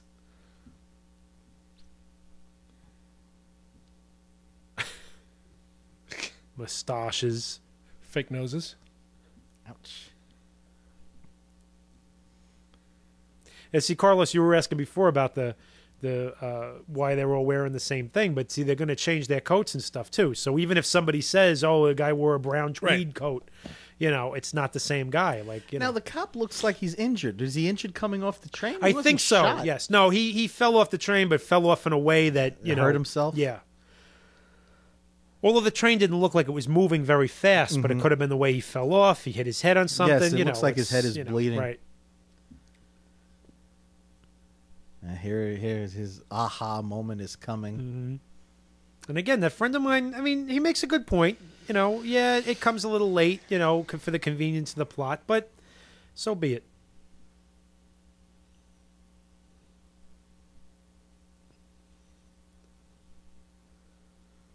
trying to think though of any other like serious parts that Hector Elizondo is so well known now for just popping up in Gary Marshall movies.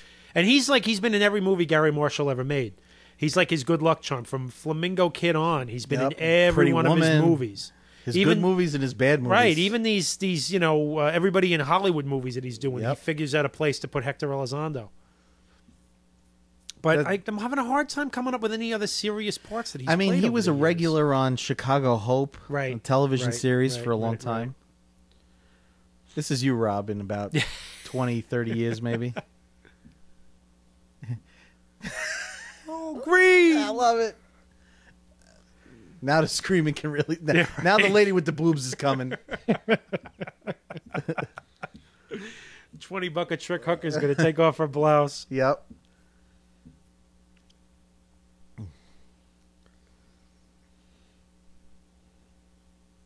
Again, there's no flashiness to this, to the way it's shot. It's very workmanlike. Not that it's bad. It's not badly directed. Mm-hmm. It's just, it's more of, it's like a point and shoot type of thing. But I think that really works. It helps the story because it's more of it gives it more of a documentary feel than if it was some flashy, cameras moving everywhere. There's a certain place for that, and there's a place for this type of shooting. Absolutely. I don't think it's so far out of reality that it might not have occurred to Zeke about the beating the dead man's feature. Right. I mean, it's so stressful and everything. Exactly. That's what I'm saying,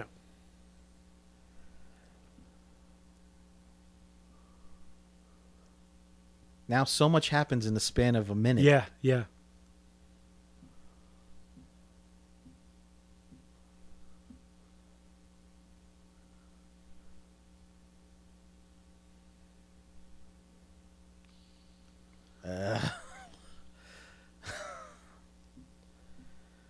Now, see where he shoots him. Would that really kill somebody? I don't know. I don't know. Above the heart, maybe? Yeah, sort of. Let's get his money. Let's see. Now we've gone from $250,000 each to $330,000 each. Nice. Good payday. Now, Robert Shaw and Martin Balsam were rivals in the Oscar race. No, I said Robert Shaw and Walter Matthau. Walter Matthau, I'm sorry. Yep. In 1967 Oscars. Yeah, and I said Matthau won Best Supporting Get his Actor. money. Don't fall out, fall in, so we get your money. Oh, no, Wilson. We haven't mentioned, too, that Martin Balsam was in Psycho. That's right. The very famous, he was the private detective. The famous staircase scene. That's right. He was. And I mentioned All the President's Men before. Martin Balsam was in that. As well as Archie Bunker's Place, which is what I knew him best from.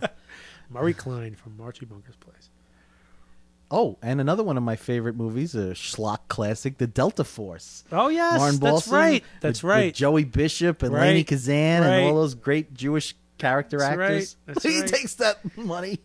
And just another little bit of trivia. Martin Balsam's daughter is Talia Balsam, who is married. She's actually on Mad Men. She plays Roger Sterling's. She plays Roger Sterling's wife on Mad Men, and she's actually married to John Slattery, who plays Roger Sterling. Interesting. Good She trivia. was years ago. She was married to George Clooney. Is that right? Mm-hmm. Oh my God. Yep. Oh, there he goes. That is Martin Balsam's little girl. Now, why wouldn't this guy have done something earlier? Well, it's like they're saying, what's he going to do? It's one man outgunned. with a revolver With a against revolver, four and these four guys had with machine semi-automatic guns. Yeah. guns. Oh, when they were all outside. Now that's a dated reference. The meditation. Trying to use this 70s, Om nonsense to stop the train. There has to be. There has to be. He's using his own form of meditation. Yes. There has to be a light. There has to be a light. Now, nobody thinks this is weird that the guy just walks up out of the subway Steve, grate. it's New York City. Would you honestly go up to this guy and say, what the hell are you doing? Him, but First of all, he wouldn't be in New York City. That's true. Well, that's true, too. I avoid the boroughs as much as I possibly can. Well, I work in Queens. I don't count that, though.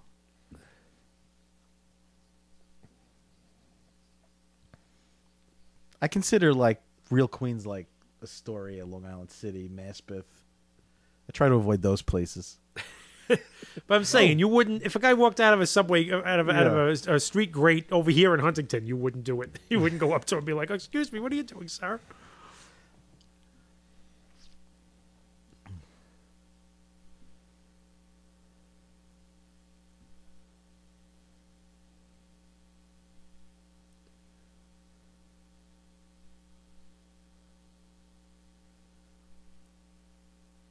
Ruthless to the end. Mm-hmm.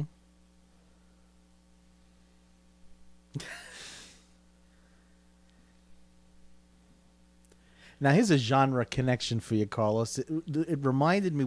I didn't mention this before, but the interplay between them reminded me of Star Trek II. William Shatner and Montalban, they're talking at each other on screens. It's the same principle. At least they get a scene to interact in. Right. See, Robert Shaw should have said was, "Officer, could you please hand me your Oscar? I believe it belongs to me."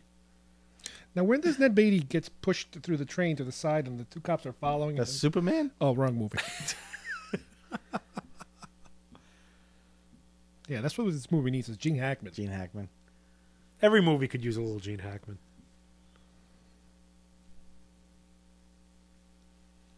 And I love how matter of fact he is about this. He's like, "No, I'm not going to be." Another thing, a as a kid, this scared the hell out of me. Look at that. And this close-up shot of his face and the hand up in the air.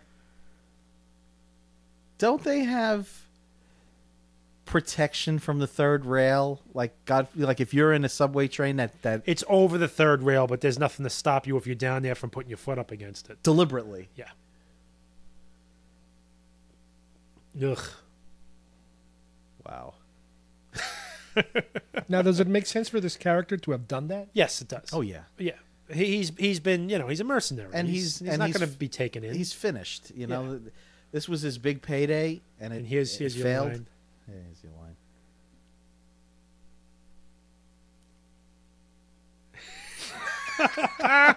This is what I said. The tone of this movie slides so easily from drama to suspense to comedy. It's great. It's great. It's got everything. Now, here's the thing. When they remade this in 1998, again, I hate to keep bringing it up. I had to watch it. I had to torture myself. I saw the 2009 version in the theater. I had to torture myself. Anyway, when they made it in 1998, New York State had the death penalty. George Pataki had signed it into law, and we, for a brief time, had the death penalty again. So when they remade it, I thought it would have been interesting at the end to have the villain, who, funny enough, the Robert Shaw character in that movie was played by Vincent D'Onofrio, Gomer Pyle from Private Pyle from Full Metal Jacket. And at the end of it, when he put his foot up, he stood there and he looked at the cop and he said, do you still execute in this state? The cop said no. And he said, oh, pity. It would have been interesting at the time to say, yes, we do. And then have D'Onofrio say, oh, well, why wait? And just do it like that. Yeah. But they went with it was another reason why that movie sucked. Aside from shooting it in Toronto. Another thing about that movie also was like the 2009 version where they tried to add new technology and it didn't work. I remember one of the terrorists had a computer on him so he could follow the movements of the police. It was like, this is ridiculous. Yes. Stop it. I just remembered that Vincent D'Onofrio was the villain in that, was the main terrorist. And the Walter Matthau part, they split into two characters, Edward James Olmos and Lorraine Bracco. Not exactly the best.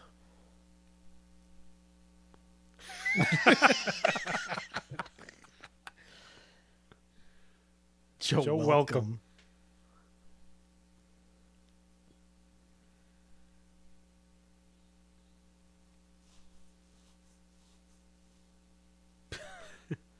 Market dried up.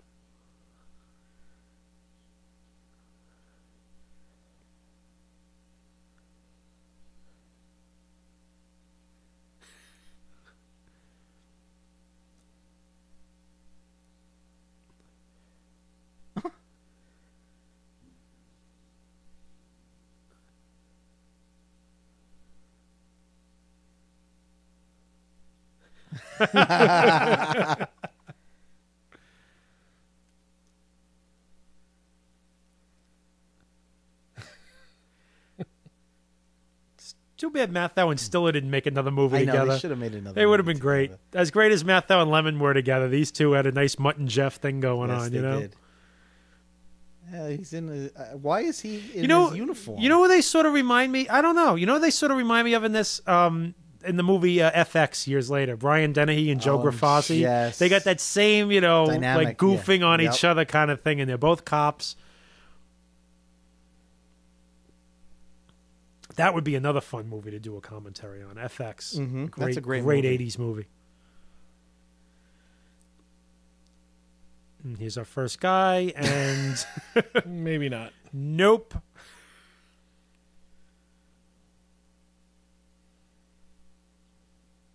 I'll give Joseph Sargent this again. I don't want to knock the guy because I think he did a great job with this, even though not really being a stylist. But he's definitely got a sense of you know how to make a scene work like that, like the comedy of that. You know, tilting down at the guy's leg. You know, and then he cuts to Stiller, and Stiller looks at Matthau, and he cuts to Matthau, and the laughs just generate out of the way the camera is placed and the way it moves around. Another that guy. We've seen that guy and stuff before too. So he's definitely got a sense of how to make the scenes work and make them funny or make them, you know.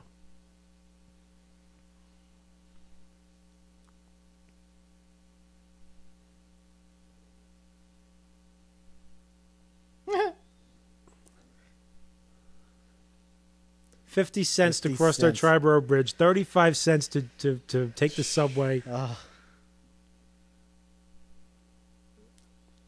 Jesus Christ.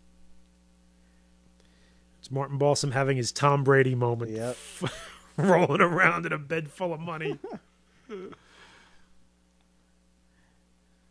Living in a shithole. For somebody who was so conscience-stricken earlier in the movie, I know. he certainly has gotten over himself, huh? He's like, oh. You didn't think? Yeah, I love that. There's a stack of bills there that are full of blood.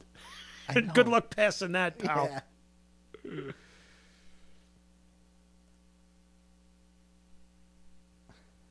He just wants to go home. Z's like, I'm ready to pack it in. Look at the set design here. Look at this. Look at the way the apartment is set up. It's such a dump. With the laundry detergent over there and the food up on the fridge. It's obviously it's just like an old bachelor's apartment. Oh, it's such great set design. You almost feel like they just walked in there one night and said to whoever lived there, "Can we just shoot here? Yeah, just leave everything."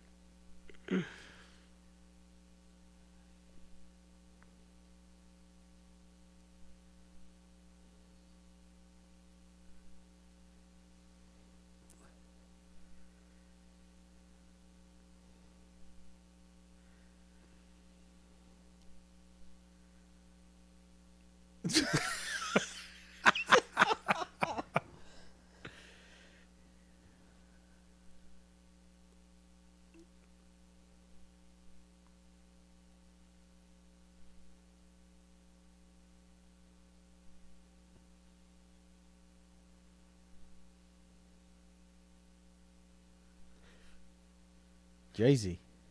Interesting. It's work. interesting work. Okay.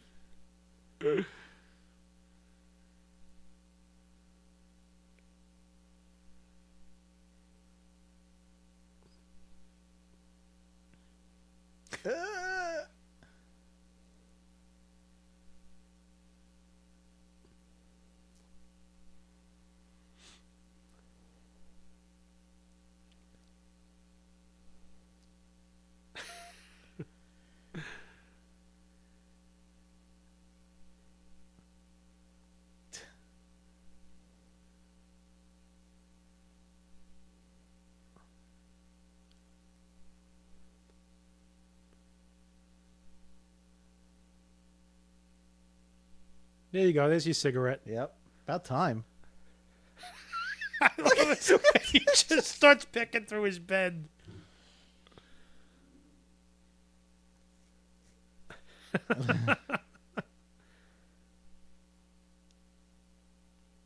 No. I'll get it. Again, the way it's shot, the cutting, it's just they really knew what they were doing.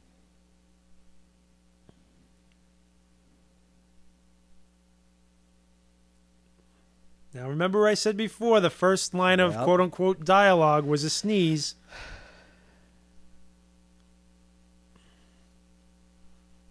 And we'll see what our final line of dialogue is.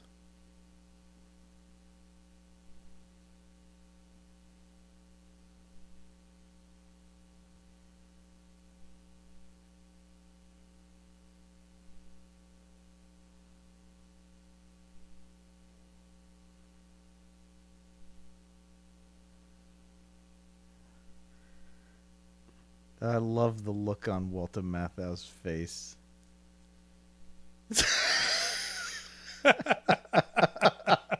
I love it.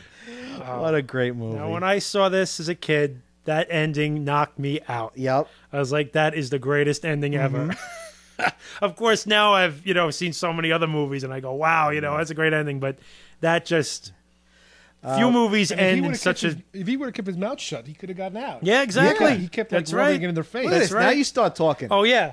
just wake up. You guys woke me up. What the hell? You missed the aliens and the UFO landing in Union Square. The lightsaber duel on the IRT. Hey, I didn't know your name was Gary Bolling. Jesus. The hippie. The wasp, yeah, the alcoholic, the pimp. They just right for you, Carlos. Total archetypes. Didn't know that. Robert Weil, that's the name of the guy who was the that guy who was I could just listen to this music forever. Yeah, I love it. Muscat? He's the guy without a leg. Oh right, Mr. Thomas. There's the Japanese guys. Mr. Masas, angry woman, Masasita, Matsuhuta. Train expediter. Joe Seneca, that's somebody. He was another character actor who's well known over the years. And Tony Roberts is Warren LaSalle. And I read online that at the time that this was made, David Shire was married to Talia Shire, Francis Coppola's sister, Connie from The Godfather. And that apparently she's the one who suggested that he expand on this score for the closing credits. Like, I guess he just did a riff for the beginning. But the authority did not render technical advice, so everything I believe was taken probably from the book. Yeah. Why does Tony Roberts get I don't special? know. Was he a big shot back then? Yeah. Sort of. Wait. This is the love theme from Taking of Pelham 1, 2, 3. The love theme between Zeke and Rico. Music to Hijack a Train by. Wow. This movie's been a big part of my my life for 20 years. It's been a lot of fun to talk about. Absolutely. And I'll watch it again and again. It's a great movie. This music is like every Rockford's File episode. Yes. Or like SWAT. Yes. Well, it is that 70s style, but wow, these credits they don't make them like this anymore. I'll say that. They certainly don't. It's leftover 60s pre-disco. Yeah.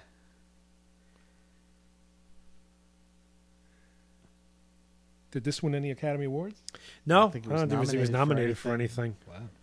No, it flew under the radar. Filmed in Panavision. Yep, Interiors filmed at Filmways. There you go. Where's that? I said the old studio in Harlem. You were sleeping, Carlos, when Rob mentioned that. And there's the lion, and we're out.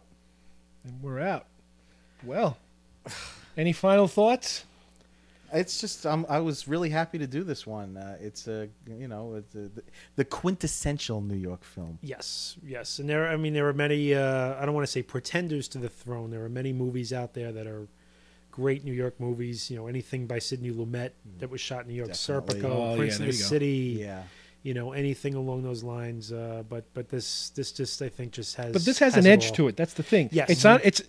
It's a heist crime, hold up type of film, but it's almost a black comedy in a little tiny bit of it. Yes, it is. I mean, that's why I said that the tone is what makes it work so well. It's a suspense movie. It's exciting. It's scary, but it's funny too. The humor doesn't come in at it the wrong way. Like they just found a perfect. And I think has a lot to do with the casting. And they can't go over the top. They have to reel it back in to get back to the seriousness. Right. Yeah. But it's the casting. Mathau was just one of his best parts. World weary, just captured all of that, and and Shaw's just makes a great villain, and it's just all around. It's just a great fun movie. Cool. Well, I like to think both Steve and Rob for joining us today. Our pleasure. And we will see you next time with more of these commentaries or regular shows. And in the meantime, thanks for joining us here at Geekfest Rants. Bye-bye, everybody.